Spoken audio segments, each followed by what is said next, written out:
आप देख रहे हैं पाक न्यूज, पाकिस्तान की आवाज। और मैं आपसे ये जानना चाहूँगा, मिस सबा ने बहुत अच्छी बात की कि सब टीचर्स को ये चीज़ सीखनी चाहिए। आई होप एंड विश आप मुझे बताएं कि ये सीख के आगे स्टूडेंट्स को क्या सिखाएंगे।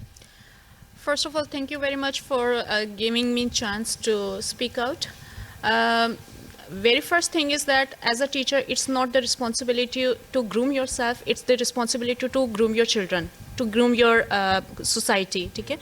Children, you know that हमारे जो बच्चे हैं, they are the future, they are our future. So this is our responsibility. If we are well equipped with all these techniques, of course our students will be polished as well in this regard. So जहाँ तक मेरा concern है, मेरा ये concern और मेरा ये opinion है कि अगर टीचर वेल ग्रूम्ड है, टीचर अच्छे से ट्रेंड है, वो जो प्रोडक्शन है, वो हमारे जो बच्चे, हमारे जो फ्यूचर हैं, वो भी बहुत अच्छा एक अपने आप को पेश कर सकेंगे सोसाइटी के लिए, एक अच्छा इंसान बन सकेंगे. So for this purpose I would really thankful Pakistan and American embassy who has given this chance. The vision, yes vision. आप देख रहे हैं पाक न्यूज, पाकिस्तान की आवाज।